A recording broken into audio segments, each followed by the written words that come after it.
Universe Today, and many more.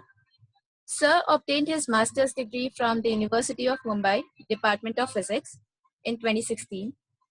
Thereafter, he joined the Indian space company Team Indus to write articles for the moon mission.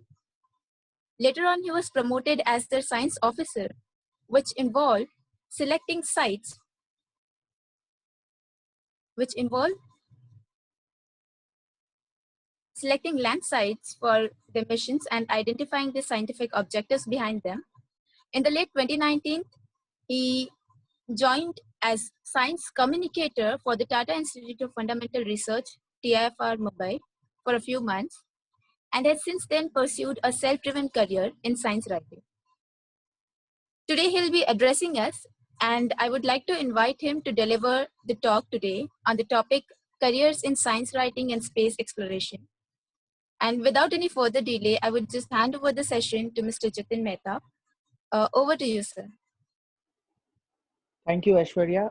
Thank you, ma'am, and the University of Mumbai Department of Physics for having me here. It's great to talk to the alma mater where I studied from. And so, without further ado, let me just share my screen and let's get started. So, in case you're having now. Okay, so hi everyone, hi students, physics students in particular, and everyone who is watching on YouTube. So today I will be talking about two things in particular, and one of them is actually both of them are very close to my heart and brain. So we will talk about a career option, a serious career option in science writing, and that's basically what I'm pursuing. And what opportunities do you have in space exploration, in the space industry in general, as a physics graduate in particular? Since I'm also a physics graduate, and so I found that when I was working at a space company for a couple of years, I found the physics knowledge to be very useful. So, and then I started seeing a theme that, physics is multidimensional and it sort of applies to many fields, including engineering fields. So space exploration is a very interesting area that way. So in the first half of the session, I will be talking about my science writing career and how you can become a good science writer in general, and how to become a professional science writer in general. What options are there apart from just pursuing what I did, which is freelancing? But apart from that, what other options are there if you want to do science communication, and not just writing? It could also include, making videos on YouTube or doing art or something of the sort. And so that's the first half of the talk. The second half of the talk, we will be we'll be seeing what specific type of jobs that you can get in the space industry right now using your physics graduate degree.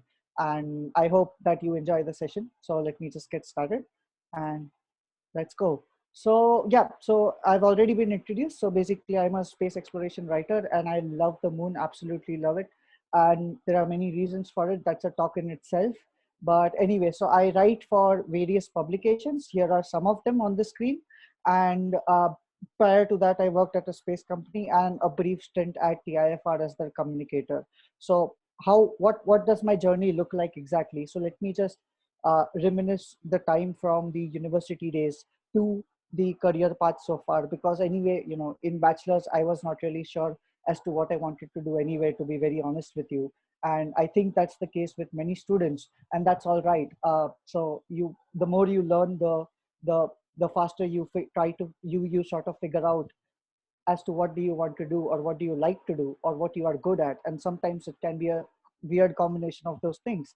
So let me just start the first section of my talk, which is my journey.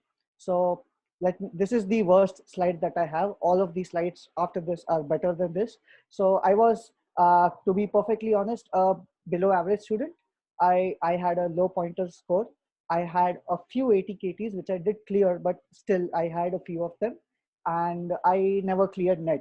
So that's just the starter pack for a below average university student. So the problem was not so much about me not studying enough, or paying enough, having enough concentration, but more about a general lack of interest.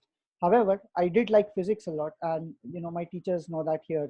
but I just never scored well, and I was very slow at understanding complex concepts. But however, what I did understand, I did do well in, and so those parts which I understood well, I scored well. So there were a few subjects which were nice, and they sort of saved my day.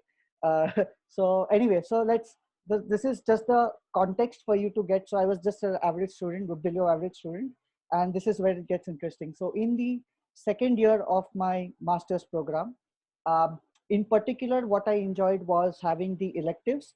Apart from, well, particle physics, Misha ma'am knows that very well. So, but in general, I like the electives a lot, and I like studying them also.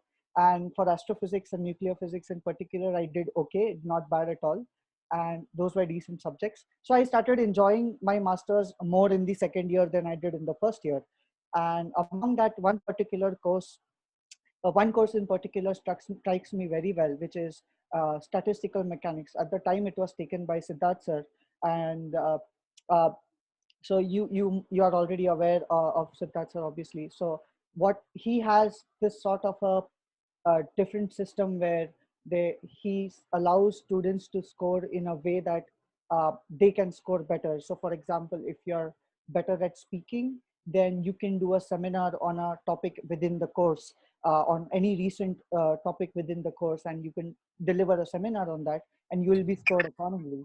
Alternately, you have if you are good at acing tests in a limited time period, then you can do that. Or if you are good at solving problems but you take time to do that, then there was also an option to do a home assignment, which was more difficult, but it allowed you more time. So I sort of like that. And I knew that I was good at speaking, and I knew that if I was given the time, I would understand the concept very well. So I opted naturally for the seminar option for my internals. And so at the time, some research paper had come out about, I believe, about negative Kelvin temperatures. And I'm being very quotable here. I am talking about negative Kelvin temperatures. And so the topic was interesting. I forwarded the article to Siddharth sir out of interest. I was like, this is very curious. So Siddharth sir said, why don't you give your seminar on this topic itself? And he told me that he would help me understand any complex concept that I come across while trying to grab that idea. So I gave the talk, and not to brag or anything, but I scored the highest in the seminar option for that course.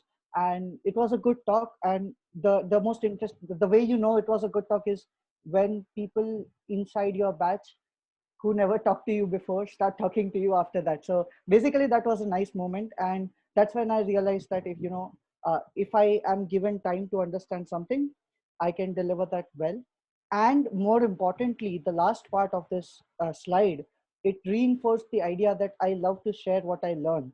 So the other academic areas like research didn't quite suit me from the get-go in that regard.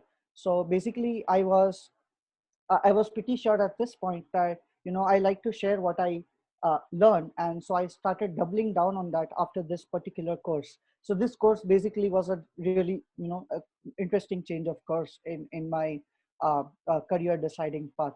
So so the going okay. So after this, what I did was I was preparing for NET. I still did not decide at this point, by the way, that I want to do science writing and communication to the masses, as my career. I was just like, okay, I like sharing things what I learn, and I shall continue to do that by the way of blogging, which I had been doing for many years. So I had a science blog since I believe 2012. So that places it in I believe in bachelor's, during my bachelor's of physics first year. So I've been blogging since that time, but it was very amateur blogging. And but nevertheless I was blogging. So I started doing that again after my master's, um, inspired by the course. And but on the side, just like any other student, I was preparing for NET, which I never cleared. I gave like 3 attempts to it. And I was pursuing an astrophysics research project at CBS, which is within the university. And uh, at CBS, I was just doing that to get a sense of what astrophysics research looks like, because at the time my idea was I wanted to become an astrophysicist. And of course that did not pan out, but that was the idea. But nevertheless, the project was very interesting, and I got a paper out of it, and it was a good experience just to understand some nitty-gritties of the system, and of course to dabble into real data, so into real astronomical data and use that. So basically, that was the context for the university related days, right? And so I started blogging, and I kept on blogging while doing, preparing for NET and doing the astrophysics post. So the idea was I would publish one article at least every week, one article a week, no matter what. I would just put that out. At the time, the blogging platform that was popular was Medium. These days, people don't know about it as much, but it was sort of like, the Facebook of 2017 for writers. And I started writing on Medium, and one thing led to another. I just kept publishing stories on space and astrophysics in general every week, and the followership started growing. So in one week it was 100, the other week it was 500, and it started accelerating. And at some point I crossed 5,000 followers on Medium. Of course, the platform had a lot to do with it. It was not just my writing alone. So the platform definitely had a lot to do with that exposure. But nevertheless, the point is that uh, decent enough writing and a good platform can get you to places. So I started blogging that, and it became popular to the point where I got a call from a company, and they basically offered me a job, and that was totally unexpected. So what had happened was Team Indus. So this is the company which is building a so sorry yeah, so Team Indus is a space company based out of India. So you must have heard about SpaceX, for example. So SpaceX in America is a private company by Elon Musk. It's a private space company that makes rockets, and that's the most popular space company in the world, I presume. But there are space companies in India as well. So Team Indus is one of them, and they are building a moon mission, basically a lander, which you can see here in the picture. This is the engineering prototype of the lander, so it's a real thing. It's not a concept picture or just a a watered down prototype. It's the real deal. So this is the lander that they are building to land on the moon, basically, and the mission is effectively similar to what Chandrayaan 2 attempted. So ISRO attempted moon landing with Chandrayaan 2, and this is basically the same, in essence. So so they were building this, and their blog was also on Medium at the time. And so they naturally came, because they are blogging about space, being a space company, well, and I am blogging about space, and my profile got popular. So they came across my profile on Medium, and they decided to contact me saying that, we are expanding our marketing team. We want to tell people on our blog as to what goes inside making a moon mission, and be more open about what we are building. How do we build the structure, for example, which you see here? So what is the physics that goes on inside making this legs, for example, the landing legs? Because the lander is going to come at a very high speed and gently touch down on the moon. So even that gentle touchdown is not as gentle as you may think. It still requires the lander to absorb a lot of the impact force. So basically, they wanted to they wanted someone to write a blog about various aspects of the mission, from structure to science to the communications and everything in between. So so they offered me the job, and I obviously took it. I started writing blogs for them, and then slowly I started handling the social media. And that is the moment when it struck me that you can actually handle social media for organizations and get paid for it. So that was new to me at the time, and it was very fascinating. So so yeah, I handled their social media. I wrote their blogs, and the opportunity basically came because I wrote regularly, regardless of who was reading the blog at the time. The following was just a side effect. I did not write for that initially. So but the other interesting thing is, which is again the last point in this slide, the physics background was a plus. So they saw in my writing that there were certain concepts which I would write about even in my own blogs, which people typically do not touch on. So let's say there's an enthusiast who wants to write about some recent scientific discovery. He or she may do a really good job at writing, but sometimes they may, they may have a little trouble trying to uh, grasp the technical concepts and put it in simpler words. So that is where the physics background really helped me.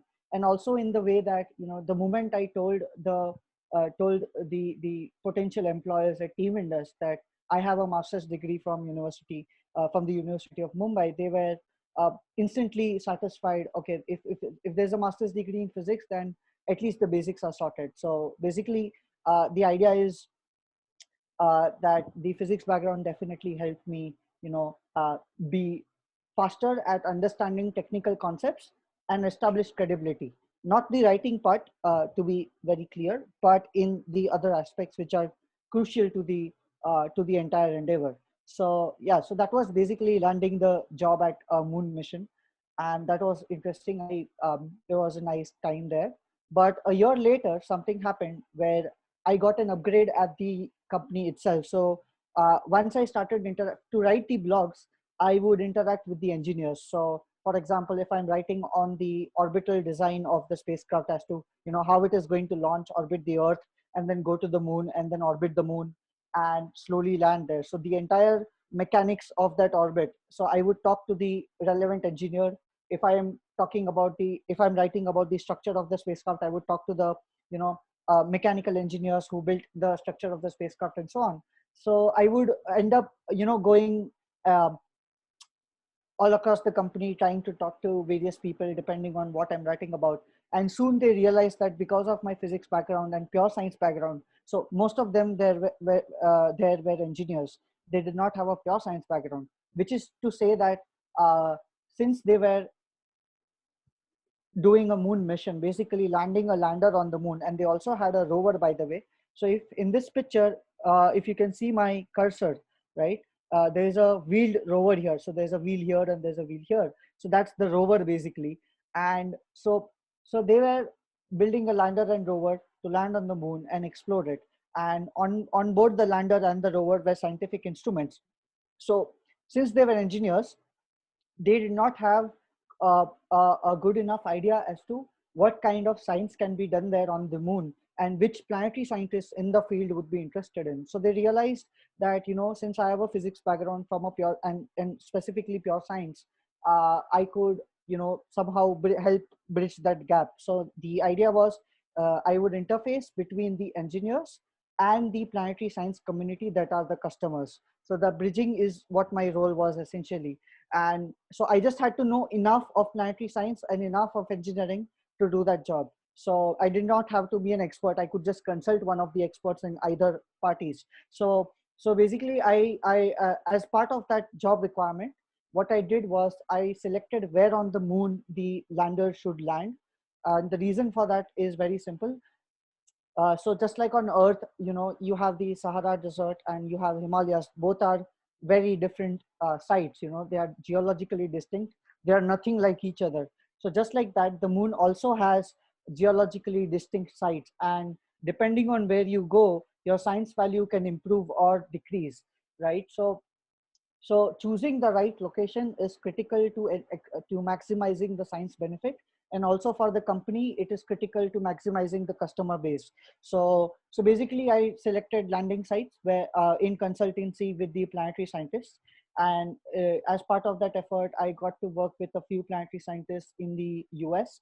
So one of them is Dr. Jim Head. He's sort of like a very very good scientist, and he's very humble and happy to help. So basically, he works at the Brown University, and so we collaborated with them for some uh, uh, on a paper where we showed uh, what the rover that we are carrying, and in the landing site that we are landing on, how are we going to improve the science value for the community as compared to the research that had been done before. So needless to say that in this particular area and in this particular job profile, the physics background was absolutely helpful, like super helpful. What was not helpful, however, was uh, the physicist characteristic to generalize everything. So I could no longer, assume a spherical moon, because uh, if my spacecraft is orbiting 100 kilometers above the moon's surface, that's a very close distance. And at that distance, if let's say, for example, below the spacecraft, there is a lander, sorry, there is a mountain, then the mass is going to increase locally. So the gravitational pull will ever so slightly increase, thereby altering the orbit of the spacecraft, and so on. So basically, with craters and mountains, the gravitational profile sort of flickers a bit from the average gravitational profile of the moon. So I could no longer, use my generalizing abilities as a physicist. That's a very bad thing to do in an engineering environment. But nevertheless, the point is that uh, it was a very useful thing to have a physics background there. So I'm certainly grateful that I could I finished my masters and I did not quit that, and I could understand some of those things. So basically that was that.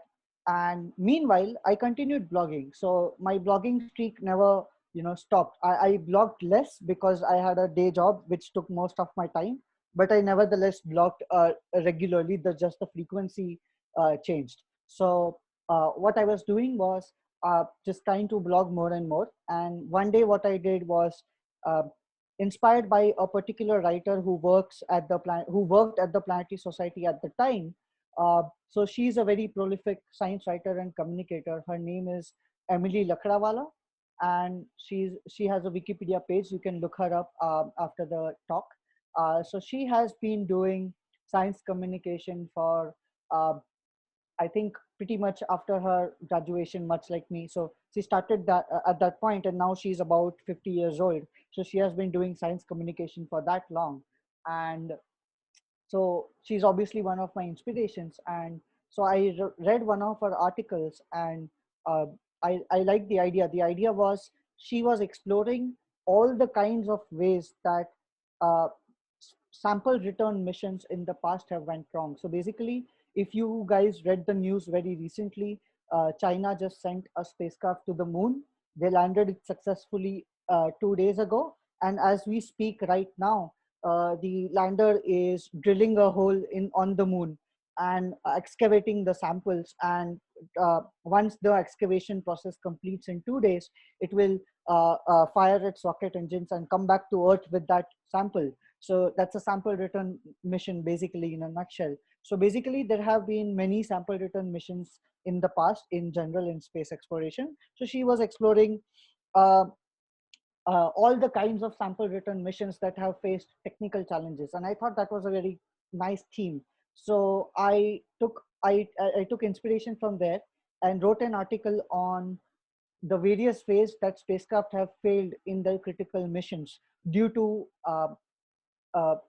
errors in electronics, or failure of electronics on board the spacecraft. So I wrote that article, then I shared it on Twitter, and I tagged her, saying that, inspired by Emily Lakdawala, which was the tag, I wrote this article, and take a look. So she read that article and she liked it very much, and she reached out to me saying that, would you like to republish the article on the Planetary Society itself? So I was absolutely thrilled, obviously, and I said yes, and we republished the article there. So that was my first breakthrough for writing for a professional media publication, and so that's how it essentially started. And the second part was, in 2018, in late 2018, uh, I went to a conference, and uh, uh, it was a conference on gathering science journalists and scientists. It was held in Chennai at the time, and the idea was to reduce the discrepancy between science journalists and scientists, because they both have different priorities, but ultimately uh, both of them combined communicate to the public what they do. And the public also involves not just the common person, but also scientists and engineers of different academia, because it's not like every scientist reads every research paper in the world. A lot of you, all scientists included, also get their information from media publications, including scientific facts. So this is a huge problem to solve. And so I went to that conference and I spoke to the editor of The Wire. So you must be familiar with The Wire. It's a media publication in India. It's sort of very popular for its pinpoint criticism, which is great, I think. So I spoke to the editor of The Wire and I just had a chat with him there. And he told me, would you like to write freelance articles for us? So I said yes, obviously, again. And I started writing for The Wire, and that sort of started started moving the wheel. And so I started publishing for them every month. So in 2018, I essentially, uh, uh, late 2018 onwards, I started publishing regularly. So for the next 6 to 8 months, I had 1 or 2 articles for the Wire every month. So that was that. I was still working at Team Indus, by the way. But when the Chandrayaan 2 event came last year, around this time, a few months before this time actually. But anyway, so in September, in July 2019, Chandrayaan 2 launched, and in September 2019, it did its landing attempt, which unfortunately failed. But it gathered a lot of attention of the people because it was definitely an ambitious endeavor. And let's not forget that the Chandrayaan 2 orbiter is still there. It's still orbiting the moon. It's the lander element that has failed, but the orbiter is still going on and doing lots of science. So just a quick plug, I have an article on the Chandrayaan 2 orbiter and what it's doing around the moon and what is expected out of its data. So do read that. Okay, coming back. Uh, so at the time, I wrote the lead piece for the Wire on Chandrayaan 2. So this is a screenshot of that. There's the Wire, homepage. And I also did. I was also the live blogger for the Chandrayaan 2 landing. So basically, as the landing was happening, I was live blogging about the event and giving the context to the people. So that live blogging had an audience of about, I believe, 70,000 or so throughout the entire time of the descent phase.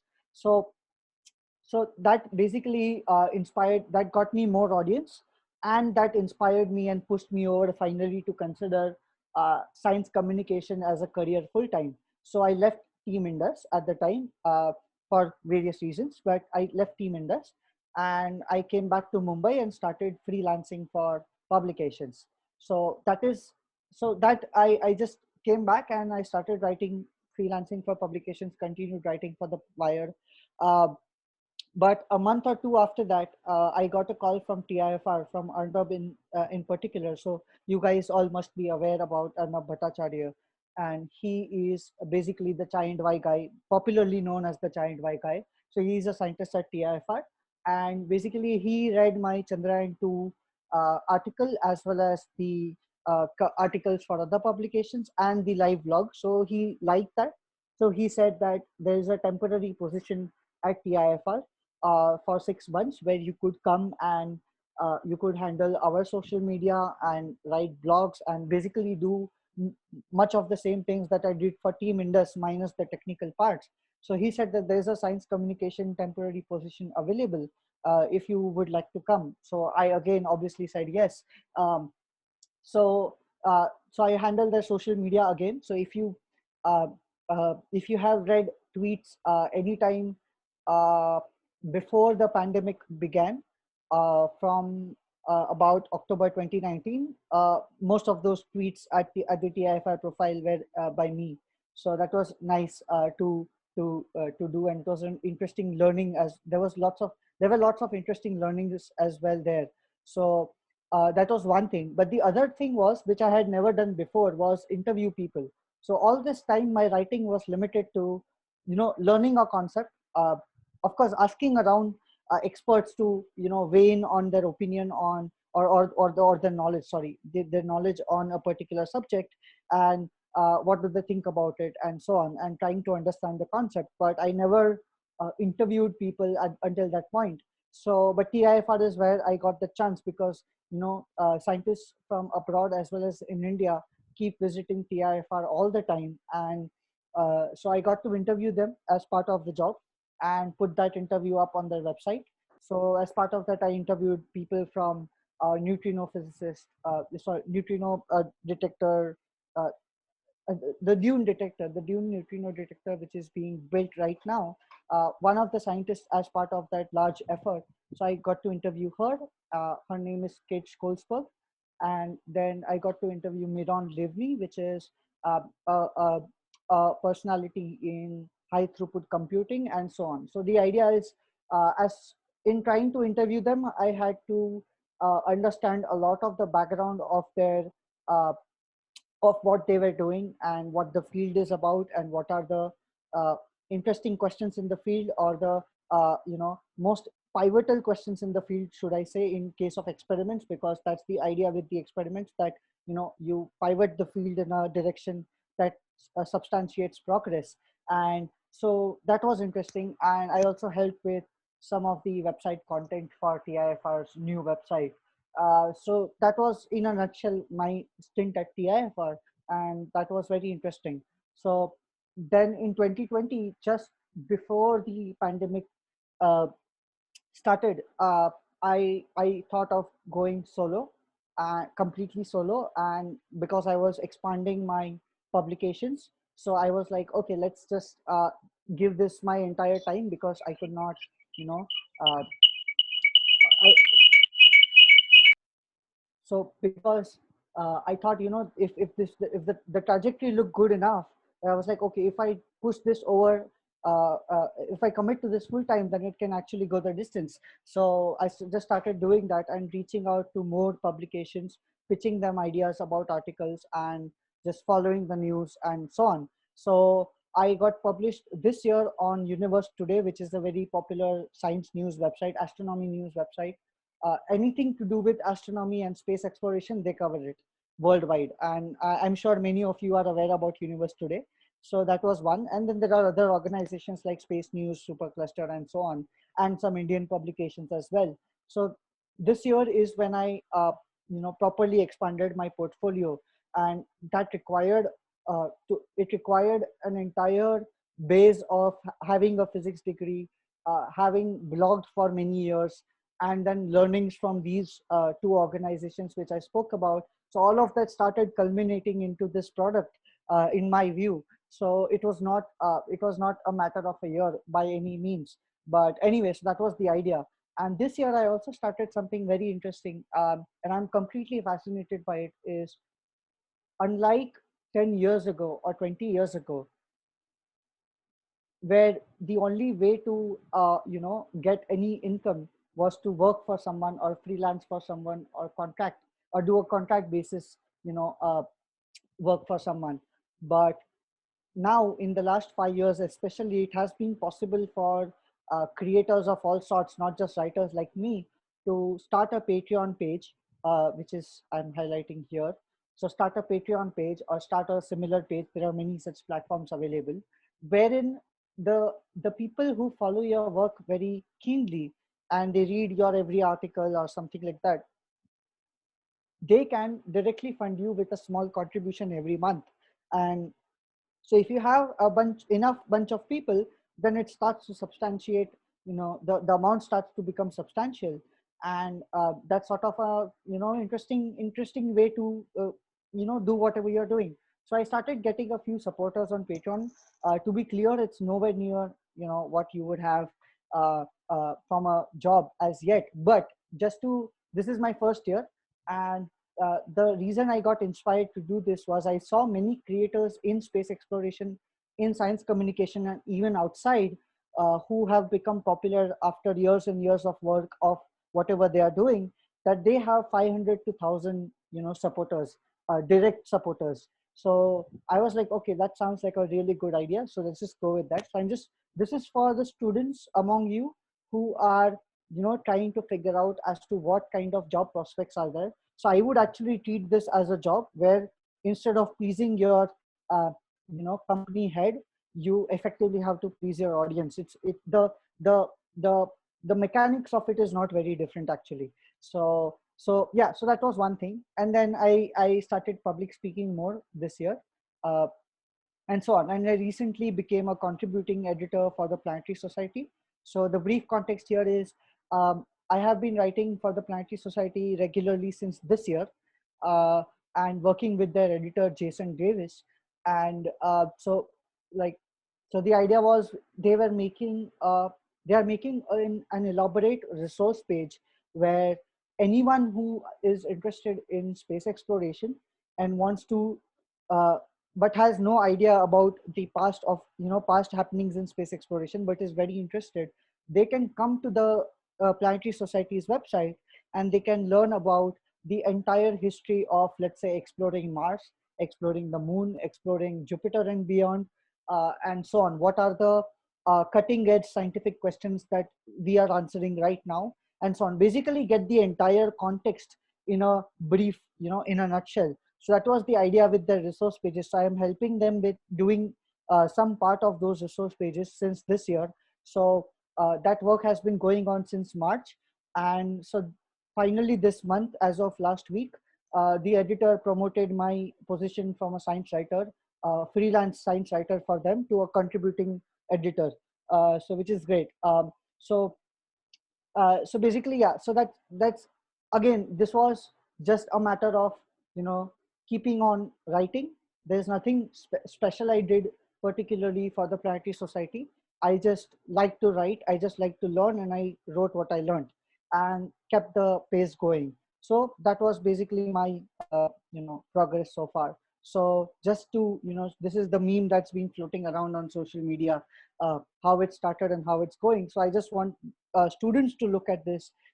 When I started this in 2012, on the left hand side of the slides, this was a screenshot of my blog from 2012. It was, let's just be generous and say it was not a great blog. Uh, so, but I just like to write, so I started writing. And this is 2020, where I have now a proper professional writing portfolio. So the point is, at that time, I did not have any idea as to how will I write professionally, if I'll reach thousands of people, uh, or anything of the sort, if I'll earn from it. I just liked because wrote because I like to. So yeah, so I just want to put it out there for the students. And so yeah, now all of this is great, but that's just my journey. But there are things, about becoming a science writer which are completely universal. There is no subjective part about it. So what are the elements that make up a science writer? So let me just take a quick water break. And if you have any questions, feel free to interrupt.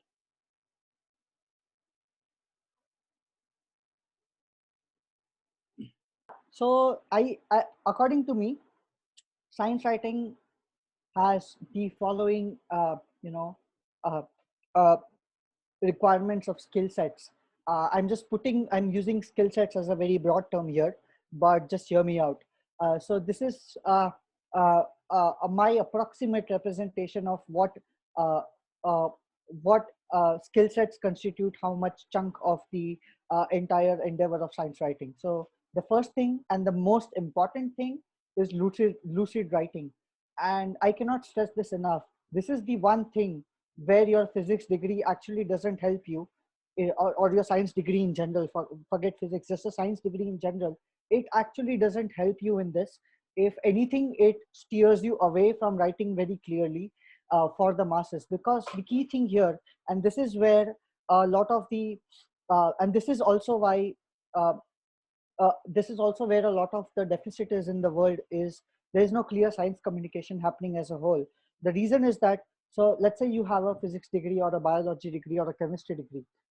You are so used to reading academic textbooks and reading research papers, writing research papers, and so on, that using jargon and writing in the passive voice, especially as a third person, is very natural to you. And that's great. And that works well for research environments. But it is absolutely bad for communicating to the common person as to what your science is about. And so what happens is, because of that accumulation of jargon and writing in the passive voice, where there's no clear context of who is doing what, and there's a lot of assumed knowledge, the common person can just never understand, as to why this field is important, what is the cutting edge, question that we need to resolve, why do we need to resolve it, why is there funding required for a certain endeavor, and so on. So this is the one thing that I had to unlearn. I had to unlearn academic writing, and I had to learn lucid writing. So because you are communicating, again, you're communicating to a broad set of people who probably have never even took science in their 11th standard in their college, junior college, or anything equivalent. So you're communicating to, people who have, even if they have taken science that maybe in the 1970s, you don't know, right? So you're communicating to the broadest audience possible. And so you need to assume the most minimum thing you can assume is 10 standard level knowledge and the vocabulary that goes along with it. But you would be surprised to know that as and when I started writing, it was possible with effort to break down even one of the, some of the toughest concepts in, astrophysics, for example, right down to the level of, a person who is just in school, or a student who is in school. It is possible. It's not like it's not possible. It just takes time and effort. So lucid writing is the most important thing, and it has to be non-academic. It has to be in the active voice, and there are many other things to go along with it. So the most important takeaway should be, try to unlearn academic writing if you want to become a science communicator. Then the second thing is, and this is something that many people overlook in my opinion, digital media tools. What do I mean by that? It means knowledge of everything that makes up your infrastructure. So even though you are writing to an audience, there is a medium in between you and the audience. So there's websites, there's social media, and so on and so forth. So you need to learn the specifics of, what a website is, how does it reach people, how do I get myself known to people, how do I present things on my website, so when to use a slideshow, how do I use a quote, and so on and so forth. What is a good reading experience on a mobile phone, and how do I make people uh, discover more articles if they have read one. So these are things which don't have anything to do with science writing, but it helps your science writing because it gets more people interested and it reaches to more people. And again, that's the goal, right?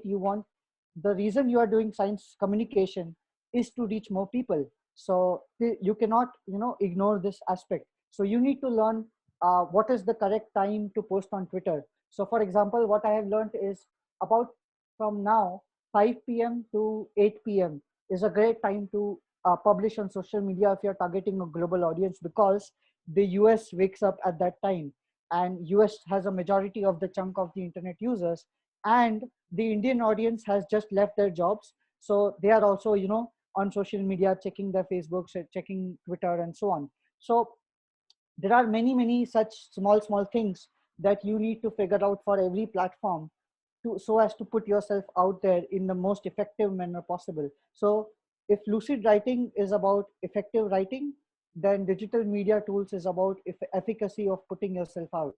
And then the next part is domain knowledge. And this is obvious, I don't need to explain this. Of course, you require some knowledge of what you are writing about, so that is a given. So in my case, physics and space in general, obviously I require some knowledge, which I thankfully got. So that is useful, but just note the proportions here. I am weighing lucid writing and digital media tools far more, both individually and as a whole, than domain knowledge. And the reason is, I have seen writers and editors who do not have a science background and do a better job at communicating a research paper which has been just out than a scientist has. And I'm not kidding about this. So that is why I'm weighing domain knowledge to be in lesser proportion than the other things. So I think that's the most interesting takeaway for me here. I hope you found it interesting too. The fourth thing is fast information processing.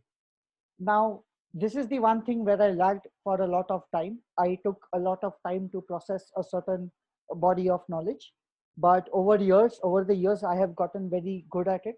I think uh, so. What essentially is required here is, if a new research paper comes out, you need to be able to, let's say, or a new announcement is made by NASA, for example, we have discovered so and so on the moon, or we have discovered this on Mars. So you need the entire context. You need to figure out the entire context in not more than a day, because people will be expecting you to write about that discovery in a manner that is lucid to them, and or at a time that they will be seeing it more. So you need to basically use your knowledge to write about this thing in a lucid manner and put it out at an effective time. And for that, you need to process information very quickly. So you start developing developing that skill by identifying other people who are doing science communication, who are writing something that you are not writing about, for instance. So if, let's say, in my case, I cover the moon a lot, but I do not cover Mars as much, for example. So what I do is, instead of, trying to get a PhD on Mars, I read the blog of a communicator who has either a PhD on Mars or has done her fair share of work and is doing what I do for the moon. So that accelerates the process, right? So try to identify people and identify tools which will help you process information faster. And that ties into the next particular point, which is sources and connections. You can never rely on just yourself to do the entire thing. So as is apparent from the last point, the most crucial part of information processing as a writer or a journalist or a communicator is to have the right sources and connections. So if I know, for example, that let's say some Hubble discovery has come out, which has to do with the ultraviolet capabilities that it has, then I know that there is a professor in Institute of Astrophysics in Bangalore whom I can reach out to, and he will obviously know about this discovery. And even if he doesn't, it won't take him much time to just go through the paper, and he will process it much faster than I will. So building that connection base is hard. It's not like, you call the person and they will answer you. You need to know the person, you need to have interacted with the person, and so on. You need to understand what he knows and what he or she doesn't know, right? The doesn't know part is very important, because sometimes there can be a bias. So scientists also have bias. They are just like any other people. So let's say if there is a discovery by a peer in the same field as another scientist, then obviously there is going to be a bias element. So you also need to know how to remove the bias element, and that's, I think, very essential, especially when reporting cutting edge discoveries. But at the same time, it is also important to have the counterpoint, which is, if, let's say, there is a discovery which is bold, but it stands on a house of cards, or, for example, if there is more experimentation required to confirm the discovery, your job as a communicator is not to say, this is what we discovered and we know for sure that, okay, this new particle exists. If there is if the statistical confidence in that particular particle is not great, then you need to identify the people you can speak to about, okay, what is the missing factor, or what is the particular observation that is required that will fill this gap. And you can report that as well, that, okay, this is a great discovery, and by doing this we can be very sure about the existence of X particle. So sources and connections is important. Personally, I think I have at least, uh, I don't have a number off the top of my mind, but I think I have about 12 to 15 sources depending on what I'm writing about within space exploration. So you can try to do that as well, and that will really help you. And the last thing, and certainly not the least, is knowledge of Google and search engines. So this sort of ties in with the digital media tools part here. It's related to that. But the difference here is that this is a bit technical. You need to know how search engines process information on your website, because remember, this is not a human being. This is a bot, which has biases of its own, because it's not a human being. Again, it has to crawl through thousands and thousands of pages every second, literally, and it needs to identify, what is authoritative, what is not, what is a more relevant result, and so on. So understanding how your website or wherever you are publishing, or video or whatever it is going to be processed by Google, and what you can do to help make that processing easier, or to tell Google, okay, I write about the moon regularly, so Google should know that I'm an original source on that. So this entire thing falls under the domain of something called search engine optimization broadly. There's much more to that, but I'm just going to go with that for now. And there are people being hired in companies and marketing companies who are being given the job just for this, right? So you don't have to be a master at this, but you just need to know enough that, your blog gets rated higher in the search engines. So that is also very important. So this is broadly what I think a science communicator requires. So you can see, again, the takeaway here is the domain knowledge is essential, but not the most critical part of the communication. And I have seen, again, I have seen people who are not from a science background but do a better job at communicating science than, at least in my opinion, than people from science backgrounds. So, and this is again the reason why I think this is the reason why we don't see as many scientists who are science communicators. There are some and they are amazing, but as a whole, in terms of sheer volume, scientists are actually often bad communicators. So just to keep that in mind. So, and we require both, because no science communicator will ever have the kind of, fine structured knowledge that scientists will have. And no scientist typically will have the communication capability to make a, 15-year-old understand what the thing is about and why is it important for him or her to vote for certain things and fund science and so on. So you need both of those audiences, and the relationship needs to be very clear. So, all right. And so this is a slide. I won't talk much about this. This is just to give a peek to the students. If they have questions regarding this slide, please write to me. My email ID is available openly on my website. So you can, or you can even ask Department of Physics. They will be happy to give it to you. So I just want to show here as to what elements go inside convincing the editor of a publication as to why they should fund your article and pay you for, publishing your article. So first is your pitch needs to be unique. Then you need to keep your pitch very brief. Nobody wants to read very long emails.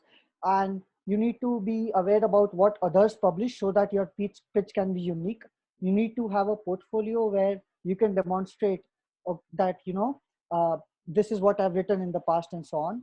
You need to demonstrate know-how by the way of your pitch, in the sense that when you pitch, there are certain words which you can use, which that will demonstrate that I know what I'm talking about in this subject. So this is something that comes with practice. It's very difficult to explain this. Um, and it comes by the way of, there are specific lines in your article which will establish authority on the subject. And you need to show where your sources are coming from. Obviously, you cannot be, citing random sources per se. So this is again just for a sneak peek. If you have questions regarding this at any level in your life, just reach out to me and I'll be happy to help. So now, freelancing is not the only way. Even though I have taken that route for science writing, it's certainly not the only way. For example, I'm sharing some options which my friends or professionals that are there in science communication, which I know, whom I know. So there's Afia, who was a staff writer for Mashable. You must have heard about Mashable. It's very popular. So she wrote space exploration, science, and the entertainment business, all of it for Mashable on a regular basis. So that's one thing. You can become a staff writer. You can become a correspondent, which is basically like a contract position. So you work for the company, but not as an employee. And that's a lucrative position for working for any company abroad. So there's this writer on Twitter called Andrew Jones. He covers the Chinese space program in absolute great detail. He's the I would say he's the authority on coverage of the Chinese space program. And you can see he has 12,000 followers here, and he is a correspondent at Space News. So basically he has a job that way.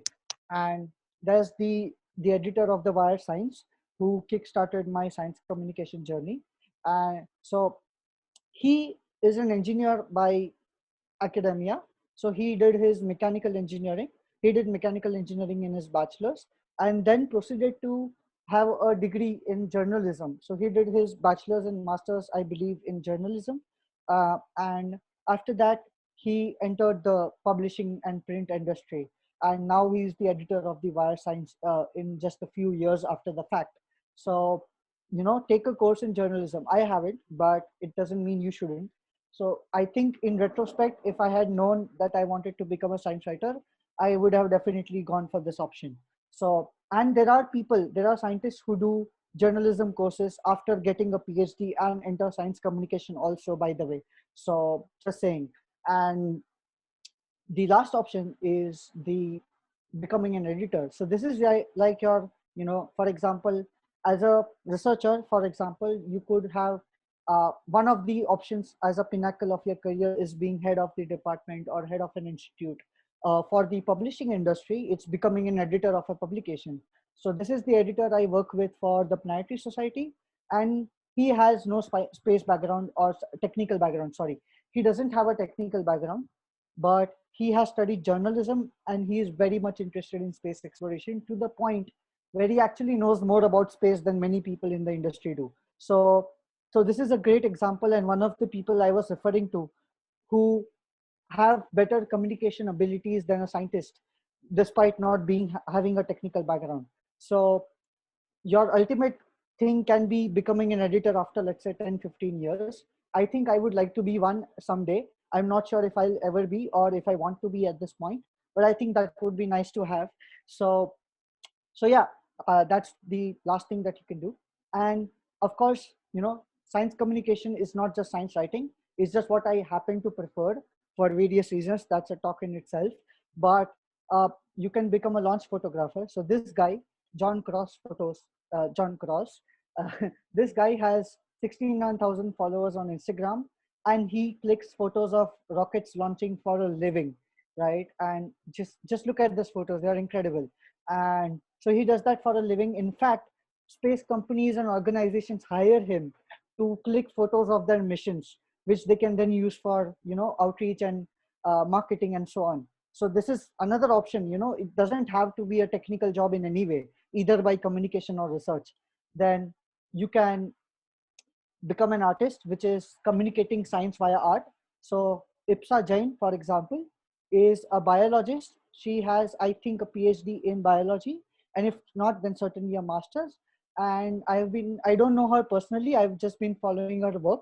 So, and she makes art which is scientifically accurate. So she makes biology art which is scientifically accurate, and her work has been published on the cover of research magazines. So basically, that's also a way to get published on a magazine. It doesn't have to be a research paper. So she makes really nice biological, biology related art forms. Then there's Karuna, who is of course a university student. Many of you know her personally. So she is now, pursuing professional art, astronomy art, and she has been making fantastic paintings and selling them to people. So that's also a great option. So yeah, so that's another thing you can do. Then you can of course make comics. We all know about XKCD. It's just too popular. I don't have to introduce you to that. So to the person, he, by the way, was a NASA scientist. He worked at was a NASA engineer. I'm so sorry. He worked at NASA for a few years, and he has a PhD in some form of engineering. And after that, he left NASA to pursue a career in making comics and books and writing science communication books and whatnot. So yeah, I mean, he's doing very well, obviously. So so yeah, so there's XKCD, you can do that. And of course you can do YouTube, which is sort of what everyone is into right now. So this is one of my good friends. I know him personally, Garib Scientist. Just check him out on YouTube. He has 240,000 followers, and he just makes videos about India's space program. And the interesting thing is he makes it in Hindi. He goes into technical details, but he makes it in Hindi, and he speaks in such a simple and basic language that even my grandmother can understand it. Seriously, I'm not kidding. So that's a great example of a science communicator based out of India, tailored for the Indian audience, and he's making a living out of it. So another great example is Karib Scientist. Okay, or you can do all of it. So I spoke about Emily Lakdawala. She's absolutely one of my most favorite people and one of my biggest inspirations. She does everything. She has been working for the Planetary Society for about 20 odd years, uh, and now is going solo.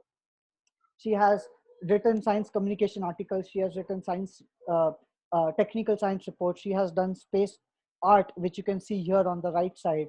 So there's no reason you need to stick to just one form, right? Okay, so coming to the last part of the session. I hope you are finding this session interesting as much as I do and as much as I did in discovering all these facts. So that was science writing and communication, and now the second part, which is careers in space exploration, specifically as a physics graduate. So just to be clear, space exploration is, I think, as far as I know, there's no other field which has many intersecting elements from other fields as much as space exploration has. So I think space exploration is the most, diverse field in that sense. It has, you require knowledge of physics, you require mechanical engineering, you require biology if you are sending astronauts or doing experiments with life forms or trying to find life on another planet. You require knowledge of chemistry and so many other things. So it's just really vast. uh, uh, Electronics and so on. So but even as a physics graduate, the subset of that larger requirement is still huge. And so the one of them is obviously rockets. So I don't know about you, but I love rockets. I think everyone does or should. Rockets are just amazing. They get you out of Earth's gravitational well, and that's just something to think about. It, achieving escape velocity is an interesting thing by itself. So there are various aspects to rockets where you can apply your knowledge to physics. One is, of course, laws of motion and predicting the trajectory of a rocket and engineering it to that effect. But there's also fluid mechanics, and that's one of the most complex things about a rocket. So simulating what comes out of these engines is insane. When I was at Team Indus, and we did not make rockets, we made spacecraft that went on the rocket. So this upper area that you see here, which is the payload fairing, what we call the payload fairing. So this here, this, so on.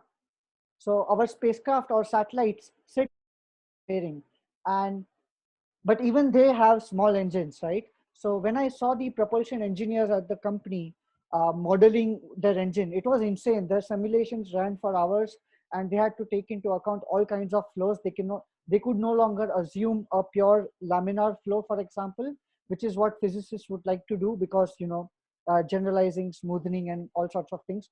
This was a real engine, so they had to account for all sorts of you know errors and real world things that would deviate from that ideal condition. So now if you take that and apply it to an entire rocket, it's insane. So you can apply your knowledge of fluid mechanics to understanding and making rocket engines and working for that. And I know that there are physics graduates working inside ISRO uh, on aspects like this. You can also make structures of the rocket, which requires to carry, the rocket is going at some, at its peak it goes at about many rockets go at about 30,000 kilometers per hour or something of the sort. At the end of the day, you need to achieve orbit or escape or have escape velocity if you want to have an interplanetary mission, for example. In that case, the stress buildup on the rocket, the mechanical stress is insane. The vibrations, the mechanical stress, so you need to model that vibration, and that requires a knowledge of the structure, what materials are being used, and so on. So that is also where your knowledge would be very appreciated. So in India, there is Hindustan Aerolevel Limited, and there's Godrej, and so on. There are other companies. These companies actually make the rockets for ISRO. So if you are, let's say, having a master's in physics, and if you demonstrate some sort of an engineering know-how, then it is very much possible that you can get a job at one of these companies working on rockets, right? And of course, these days, as I said, private space companies are not just limited to SpaceX in the US and companies like that. There are private companies in India which are up and coming and making their own rockets. So two of them, I've just listed two of them here, Agnikul and Skyroot. They are going to launch their rocket in the next few years. So before it's 2025, it is expected that they would have launched their first rocket in space. uh, so you could work for them as well. And of course there are opportunities abroad, which is always the case. So that's one thing you could do. The other thing you could do is orbiters. So I think this is the most fun part personally. So orbiters are most popular for sending to other planets and moons, where you want to send something to orbit an object for years and completely map it. And the instrument set on board that you have is very critical to select. So for example, if you want to know if there is water on the moon, which is what Chandrayaan-1 discovered, how do you even decide what instruments you would put, right? So as a physicist, you know how water ice behaves, you know the spectral signature of water ice, right? You know how, for example, if there is water in the form of hydroxyl versus water in the form of water ice, the signatures would be different. So you can tell that by your spectrometer. So you should know which spectrometer to pick. You should know which radar would work, to how much depth would it penetrate. So if there is water ice on the moon, you need to figure out what instruments would you build to find that out. And that's the job of the scientist, to determine how the engineer would build the instrument. So there are jobs available across the world, in space agencies across the world, where your scientific input and physics input is required to make instruments for spacecraft, right? And of course, not just other worlds, but also our own. There are thousands and thousands of satellites in Earth orbit and always growing. In fact, there are way more satellites in Earth orbit than any other orbiters across the entire solar system. So even there are many opportunities in terms of remote sensing, weather satellites, and so on. So there are many companies also in the space industry, again, both abroad as well as in India. So for India, there's Pixel Space and Dhruva Space, just to name a couple, who want your expertise in instrument building or deciding how the instrument would work. So that's another option. And then there's landers. So as I said, just yesterday, just 2 days ago, China landed a spacecraft on the moon, and they did it the third time. India was supposed to do this last year, but it unfortunately failed. Now India is going to try again next year. And so that's a great opportunity. Agencies worldwide again are sending landers all the time. So this is, here I have the Chang'e 4 lander, which China landed in 2018 on the moon. This is a real image, by the way, clicked by the rover, if you are wondering. So, and this is a concept image of the NASA InSight lander on Mars. So here are some instruments labeled. So it has, a seismometer. So if you are into that sort of, physics, where you could use a seismometer to figure out the interior structure of Mars, then you could do that. And there's a thermal probe here, and so on and so forth. So this is the seismometer, by the way. Here is the seismometer. This is the thermal probe, which is buried into the ground and trying to determine how much heat is coming to the probe, and using that to understand what is the interior structure of the planet, and so on. So landing missions are just being sent to the moon, Mars, and more worldwide. So you have opportunities there.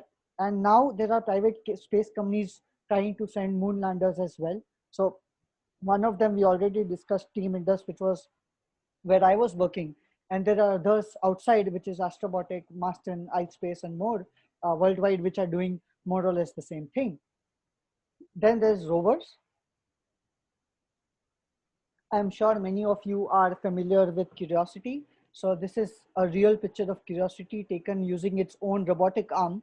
So it has a robotic arm which extends like this somewhere, like this, and it can turn the camera onto itself and click the picture, and then use image processing to, remove the arm so that it looks like someone has taken the picture of Curiosity. But anyway, so this is a real picture of the SUV-sized Curiosity rover that NASA put on Mars in 2012, and it is working to this day. And there are, apart from instruments which we already discussed, what we discussed for orbiters applies to rovers as well. You need to know which spectrometer to put on the rover so as to assess the rocks that it would, come across in its journey, or the soil, what the soil is made up of, what is the composition, elemental composition of the rock, or the chemical composition of the rock. Both can be different things, by the way, depending on the use case, and so on. So that's one thing. But the other thing I want to highlight is these rovers are moving on a world which is not our own. Those are very harsh conditions. It's not Earth condition rover. It's not like, driving a car on Earth. These are moving in very harsh conditions with rough terrains, blocky terrains, and temperatures which swing from very cold -50 degrees, -100 degrees Celsius, to as hot as 200 degrees Celsius, and everything in between. So rovers on the moon, Mars, and so on, they have to work in extreme conditions. So that requires you to have a knowledge of, you know, um, so that requires you to have a knowledge of soil mechanics. For example, the soil on which your rover is going to move, it needs to have enough friction, right? So for example, on the moon, there is no water, at least not a lot of it. So it's not the kind of water content that we have on Earth. On Earth, the reason your car can still drive on a desert fairly easily is because the water is allowing for friction to be there between the wheels and the soil so that you can move on it. But on the moon, there is no friction because there is no water, and the particles are very fine grained. So your rover doesn't get the same traction. So you need to have, if this is your wheel, you need to have many grooves on your rover. So that's again where your physics knowledge comes in, of understanding of friction and all the coefficients related to that and so on. And you also need to understand the thermal environment that you are in and so on. So all of those things again are very well applied to space agencies as well as companies. So there are rovers dedicated to making, sorry, there are companies dedicated to making rovers. For example, uh, there's Cirrus Robotics, company dedicated to making planetary rovers. There's Astrobotic, who are building both landers and rovers. And there's a company called Honeybee Robotics, which is interesting. It doesn't make rovers, it doesn't make landers. What it does is it makes the drill that is on board these rovers, for example. So the robotic arm and the drill, it specializes in just that. So you can also work for companies which are contractors for companies which do space exploration. So it's a huge industry again. So this is why this is the reason why the word industry is used in the context, right? It's an entire industry. It's a vast, connection of many organizations. You could pick whichever is your, works for you. So then, few examples, and this is the nearing the end of my talk. Just to pick few examples in space exploration, since you are sending spacecraft to other worlds, it has to travel through space, right? And it cannot travel through space in a straight line because that's just nonsense. So it has to use the laws of orbital mechanics. And that is where your physics knowledge is the most applicable directly in a real world setting, right? So uh, just a sec, yeah. So for example, if you take the example of the Voyager spacecraft here, um, it it is considered by many the best spacecraft mission from an orbital mechanics perspective, because what it did was it launched from Earth. Like here, if you see, what there were two Voyagers, twin Voyager spacecraft, Voyager 1 and 2. They launched from Earth within 15 days of each other. And let's just take any one Voyager. Let's say we take Voyager 1, okay, which is in white. So it launched from Earth in 1977. Then it reached Jupiter in 1979. It used the gravity of Jupiter. Basically, it went past Jupiter in a very close fashion, such that it could grab angular momentum from the planet and use it to speed itself to the next target, which was Saturn. Then it grabbed angular momentum from Saturn to Uranus. So basically, the something as simple as exchange of angular momentum and the combination of orbital mechanics is used in this environment to go from Jupiter to Saturn in just 1 year, and then Saturn to Uranus, and then Uranus to Neptune. And these are huge distances, by the way. Neptune, for example, is 30 astronomical units away from the sun. And 1 astronomical unit is, of course, the distance between the Earth and the sun. So it's 30 times farther away than the Earth is to the sun, which itself is very far away. So light takes 8 minutes. I mean, so these, by using clever use of physics and orbital mechanics, they surveyed all the gas giant planets in just 12 years. And this was the first such grand tour, they called it. And they are on an escape route to the solar system because your velocity is so high. So on the right hand side, you can see the orange part is the graph which shows at various distances from the sun. This is the velocity that you need to escape escape the sun's gravitational pull. So if you see, it launched from Earth. At launch, it had just enough escape velocity that it could escape the solar system. But as it started going away from the sun, the speed decreased because the gravitational pull of the sun was, the sun's gravity was pulling it away, making it slow. So its velocity started decreasing, but then it used Jupiter's gravity to increase its velocity again. And then so on with other planets. And, it's on an escape route from the solar system. So this is where your knowledge of orbital mechanics is super relevant. And not just this, but also for things like, for example, so there's a NASA mission called the Parker Solar Probe, where it is using the reverse thing of what Voyager did, where it is using the gravity of Venus to slow down and try to reach, tighten its orbit in a way that it can be within 5 million kilometers of the sun, which is where it wants to study the sun from, which is basically in the sun's atmosphere at this point.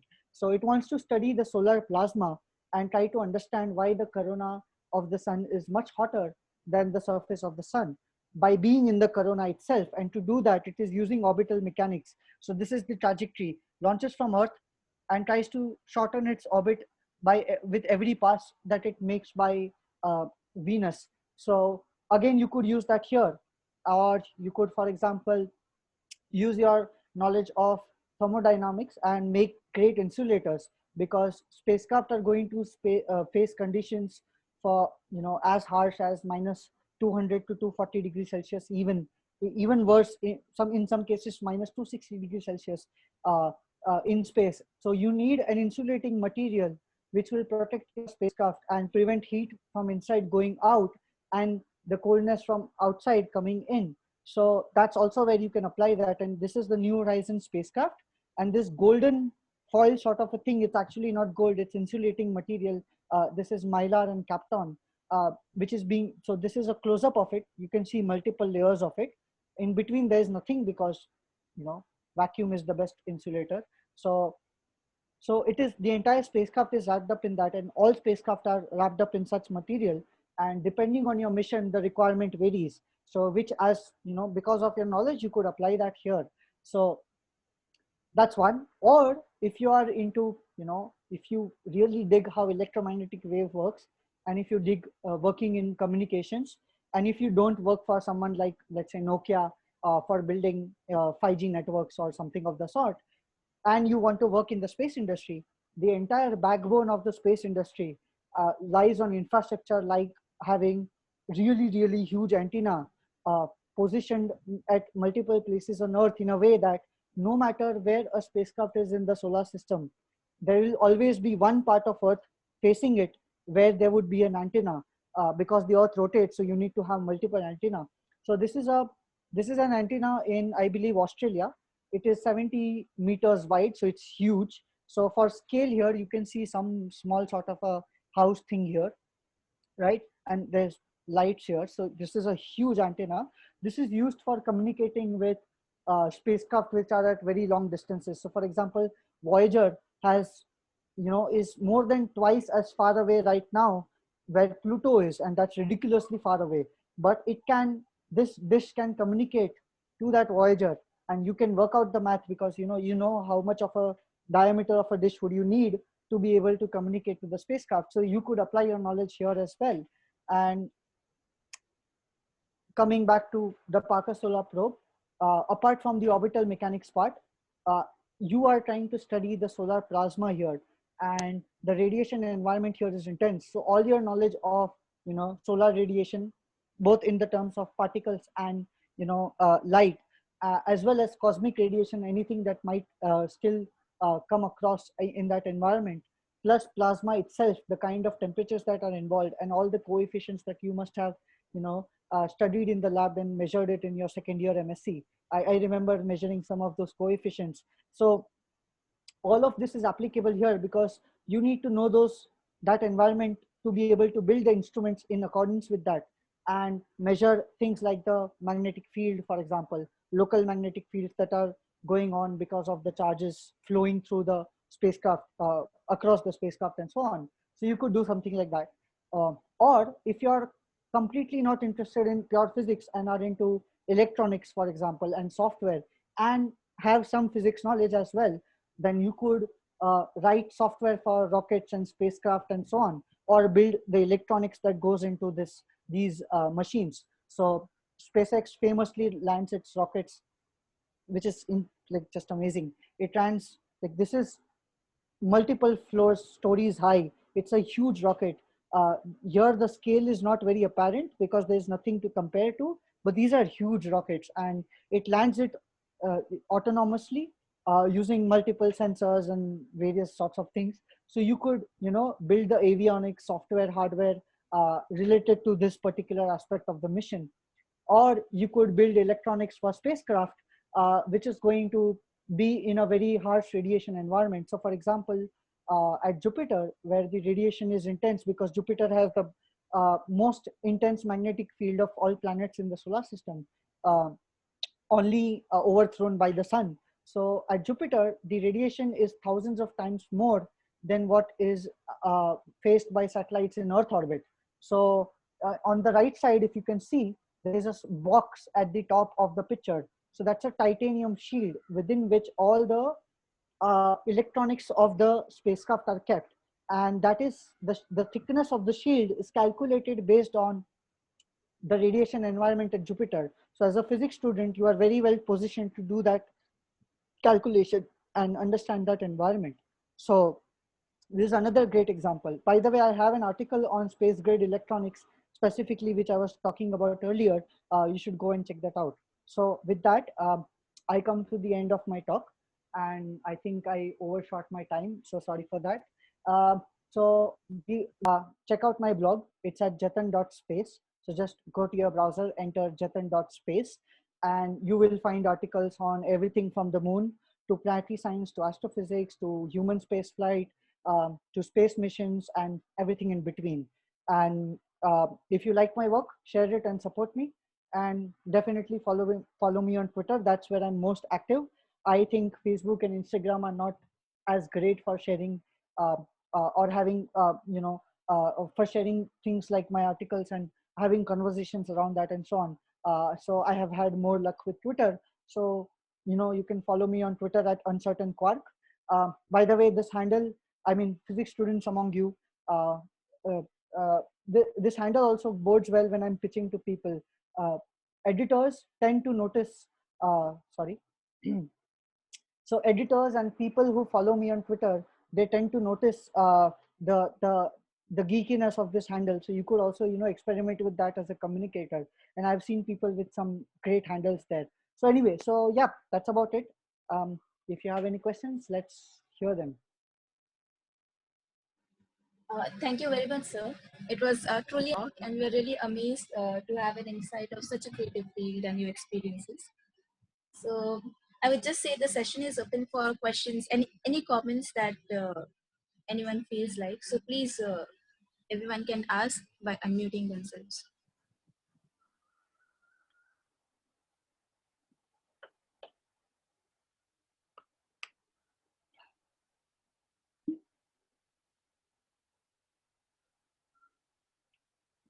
Thank you, Jatan, for this absolutely fascinating talk and for sharing your exciting journey and your passion with all of us. I just have a simple question. If people who want to go for scientific writing in India, are there any courses? Because I know abroad there are PhDs in science communication and scientific writing. So are there any opportunities? Because you have been writing since I think from BSc or something. Yeah. Someone may not be so comfortable with writing. So if somebody wants to go in this field, are there opportunities after MSc, for example? Yes, sort of. So there are not academic courses in the traditional sense, but the Indian Institute of Science, for example, and ISER in Pune, they both run summer courses for science communication and writing, which is a 2-month or so course. So that is where you can, professionally learn how to communicate as a science communicator. And the other thing one can also do in addition to this in India is reaching out to people who are science writing and ask them to edit your articles, a few of your articles. So that is also a great way to learn in addition to these courses. Also, while you were things that happened to you, I can see that because this was natural, this was your natural talent, and it just you just could not help it. Was there any financial difficulty that you feel at some point, or did you even ever think to stop this because it may not be as paying as other jobs? Right. So absolutely. I mean, to be very honest, yeah, there have been, it's not been completely roses, like all the way through. So there have been aspects where I have not been sure if, I will, get by for the next month or 3 months or something like that. If I don't get, for example, articles for the said month or so on. But I think as things go, you sort of learn to go around it and plan around it. So just like any other job, which is not a regular 9 to 5 job, there are ups and downs, but there are also times likewise where you get a lot of the articles written in 1 month, and that sort of sets you through the next month if you do not get many articles. So there are certainly ups and downs, and there are risks involved. For example, when I left the team Indus to pursue science communication full time, I wasn't sure if I would get enough articles to get by and even make a decent income. But apart from a couple of months, it was not bad. So I think it also depends on identifying the correct time for you to take such an endeavor. So sometimes you can just have a job and wait for a better opportunity to arise, like a writing position at, for example, Times of India or something like that, and then jump when it is the right time. So timing is very critical in that regard. Also, I would just like to add one answer to the last previous question. There are all for learning the writing, and since I said the domain knowledge is not the most critical part in my opinion. So there are general books available for writing also, which help science writers just the same as any other writer. So there are some books available which if you search, whoever is interested, they will get to know, or they can ask me. I'll be happy to recommend them. So that also helps in making your writing lucid.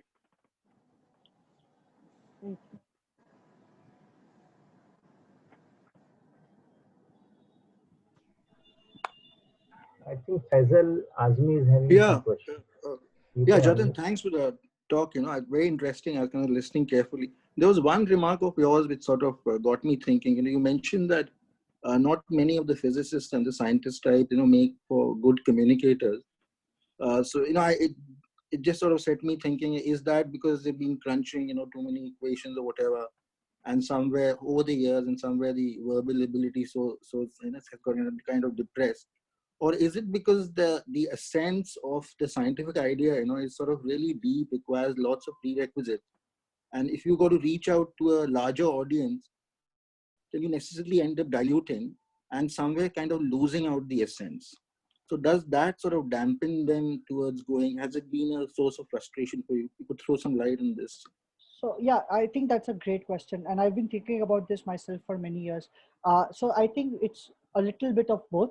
One thing is definitely that a scientist's natural environment is obviously not communicating to the public, so there'll be biases accumulated from the point of view of communication, which will not bode well for good writing, for instance. But there's also the other thing that many scientists do feel, and in some cases they have valid reasons to think that if I try to communicate my work to the public or via some writer, for instance, let's say if a scientist is asked to get on a call with a journalist, right, they may fear that my science will become diluted and it will not be represented well. So that's also certainly there. But the thing is, what I've learned is that after reading certain and many writers in many fields of science communication, so like writers covering particle physics to covering space exploration to technology and so on, I have seen that there more often than not, there are always ways to communicate without losing the essence of what you are trying to do. But what it requires in the background is effort from the writer to understand the thing good enough, and knowing when to ask the scientist, and the willingness of the scientist to talk to the writer and helping him or her understand what is going on. So I think it's not, I personally am not of the opinion that you cannot communicate anything without losing the essence in any significant way, I would say. And again, we should also remember that the role of science communication is not to give the exact number and the figure to the person, but it's rather to give them a sense of the field, right? So it's the same way, like, in 11th standard, we, in junior college, we learn about the Bohr's model, even though it's not technically, accurate, but we still learn about it so that when we take higher quantum mechanics class in, our bachelor's or master's, we can refine it and learn the more, accurate things. But it doesn't mean that the Bohr model does not serve as a good sense of what the atom is about, right? So I would just look at it that way. So it's not about diluting in that sense. Your job first and foremost is to give a sense. And I have seen, like, even in cutting edge discoveries, people do a good job at communicating that across, as long as that homework is done. Right. Oh, hi Jatan, this is Chintamani. I have a question. Nice presentation. Yeah. So my question is, okay, you spoke about space exploration. You said there are opportunities for people going to SpaceX. But if you consider from Indian students' point of view, not all of them can go to US and have opportunities in SpaceX. And as well as even I'm sure there are these companies coming up like Agnikul and other rocket companies. But most of them, it is like a Bangalore hub, and there are not so many opportunities. So I would like to know, as a science communicator, how do you look at these opportunities to be created? And the way we have very theoretical aspect of learning, in whether be it science or engineering, I'm sure that actually lacks in understanding what sort of opportunities are there and how we should mold ourselves to tap those opportunities. So I would like to have your opinion on that, or how do you look at it, and how that can be, that kind of workforce can be created. So, okay, that's a great question, but I'm not the right person to answer that. But what I can gather from the connections, that the few connections that I have to people in the space industry, and some of these people who work at or run these companies, space companies, which you mentioned, like Agnikul, for example, or Team Indus, or so on. The first thing is that the landscape in India is certainly changing. The 10 years ago, the very thought of having a private space company was not possible. But now you not only have space companies, but you have space companies that have actually sent satellites to orbit. And there are programs that ISRO runs, for example, with certain universities, where university students make a very small satellite, they call it CubeSats, and they actually fly on a ISRO rocket for free via the university program. It's a small CubeSat. It only has an imager or something. It doesn't really do much scientifically speaking, but again, it doesn't cost ISRO a lot to carry a 5 kg satellite when they're anyway launching something which is as heavy as 1000 kgs. So there are opportunities coming up where students are getting these sorts of exposure. But as you said, they are more concentrated towards Bangalore. But that doesn't mean that, programs are, one cannot shift to Bangalore for a summer, for example, or a year or two to work at these companies, especially if you're considering not just a summer project, but working for the company. So some, if a person is really interested, some moving is expected.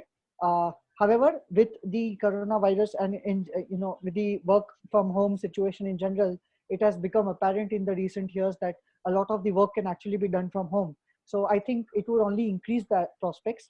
Plus the other part of the equation, which I think what you're looking for more, is there has been a recent push from the government for privatization of the space sector in India, which is basically repeating the model that the US has had for years, and which has produced SpaceX in effect. So SpaceX is not some individual entity. It has become an entity of the product that it is today because of the efforts of the US government.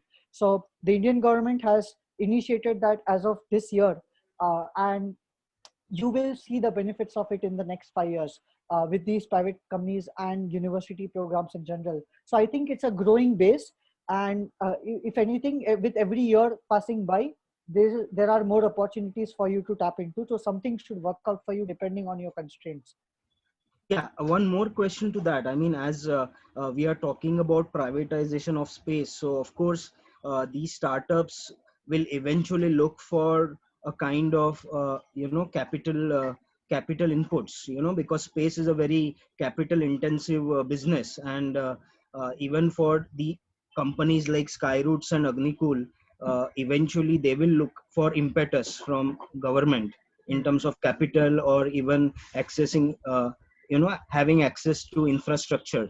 And I know I have been following Team Indus for quite long, and they had a very great dream of landing on the moon. But somehow, because of the I know because of the capital aspects, it got suffered. But whereas if you look at countries like Israel, for the sake their company like Bearsheet, which actually had a moon landing mission, which was totally they got a support to land. So what are your thoughts on that, and how we should change the scenario for seed funding or providing infrastructure to such space companies, because that forms a backbone to develop that privatization space privatization. Otherwise it will just remain on paper. Right. So that's what the that's absolutely correct, and the risks are definitely higher in the space industry than a typical industry, for instance, like let's say automobile or something like that. But that's exactly where the privatization bill that has been recently passed and the things that the Indian government is planning to do is coming into effect. So the idea with that was with that is that, let's say if you're a private space company and you want to test a certain aspect of your spacecraft, but to be able to test that, you need a certain facility which will cost crores, right? So as a small private company, you can either not afford to do that, or it will be very expensive for you to do that and justify the spending, right? So to lower that risk and to minimize that entire uh, issue in the first place, what is the government is doing is setting up an infrastructure mechanism where the private space companies can officially propose to have their spacecraft or various parts of their technology tested in ISRO centers by filing the relevant documents and so on for free or at a very nominal cost, so that they don't have to take the entire risk of building that infrastructure or testing those things. So this is just one example. So similarly, many other things are being done. So they were not there till now, which is the reason why space companies in India have not been very successful so far, even though there have been, despite this, there have been two satellite launches anyway. So I think with these norms into place, that will become a non-issue in any way. So, and plus not to mention the fact that in general funding has increased for the space industry. So overall the landscape is definitely improving. So I think what I would suggest is just keep tabs on the privatization efforts of the Indian space industry, particularly for NSIL, this organization called NSIL, and InSpace. Right. So just keep tabs on what is happening with InSpace, and you will get a good idea of how the prospects are improving. Thank you, Jatin. Sir, I am the student from UDP MSc Part 2. My question is, what is actually scope? Sorry, the scope should be the wrong word. What is the opportunities to explore the science in local language? See, the main aim for the science communicator is to explore the science. If we think that a person in 12th or 10th standard, he is quite comfortable with his local language, or you just focus on the person which had age like 50 or something, he will be also interested to get knowledge in his local language. Though the English is a common universal language, but what is a chance to explore the things in such a language, is such a local language? Because see, the many scientists like Narikar, they had their own hand in science writing in Marathi. So you have also mentioned that the people who have least connection with the physics, like that Anand Gandhi, who is filmmaker, he has great job in exploring the science with his film and other things. He is also working in his local language. So what is the chance to explore the things in local language like Hindi and Marathi and all? Right. So that's a great question. And I think that's one of the untapped markets in general. And not just a market, but also a necessity to do, because as you correctly said, most of the communication is in English, but a large chunk of Indians and even abroad, people abroad do not speak English or are very lucid or comfortable in English, but they are very comfortable in, consuming knowledge or imparting knowledge in their own language. But the problem is there are not as many communicators, as far as I know, in local languages, including in Indian languages. And that's a huge gap, which is why I put up the example of this guy. Just a sec. So if you remember from the slides, Garib scientist, right? So just a sec. Yeah, so yeah, this guy. So if you remember from the slides, he does Hindi videos, right, on YouTube. And of course, by the virtue of having your content on the internet, you cannot reach people who do not have access to the internet.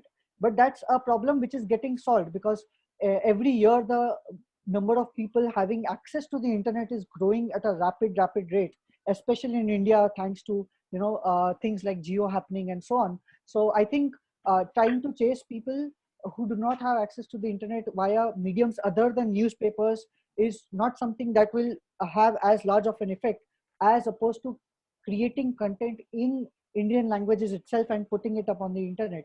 So yes, but nevertheless, this is just one example. There are many other areas where even in Gujarati, I don't think, which is my own language, there are not enough communicators. And speaking for myself, I do not know how to write in Gujarati. I just know how to speak in Gujarati. So in fact, I myself am lacking there. So if I am in need of a translator who will write lucid Gujarati, because again, even if I knew how to write Gujarati technically, that doesn't make me a good Gujarati writer, because I still need to learn the entire process that I learned for English writing and apply that to Gujarati writing. So you don't just need to know how to write in Gujarati, but also know how to write well in Gujarati. So from videos to articles to reaching people via WhatsApp forwards, for example, which is an untapped market. And anyway, most WhatsApp forwards are crap.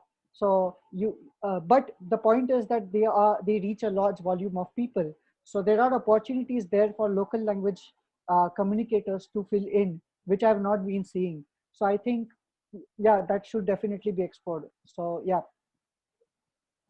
So I would like to add here that Kalpesh Ghar, who asked this question, is our MSc Part 2 student, and he himself is a very effective science communicator. He has been writing in Lok Satta in Marathi regular articles, and I've read some of his articles, and I think that's why he asked this question. And he's also helping us in another initiative that we'll be starting very soon, to create video content for the public in Marathi. He has made some nice videos also, which we'll be sharing with all with his permission, of course. Yeah. Are you on Twitter?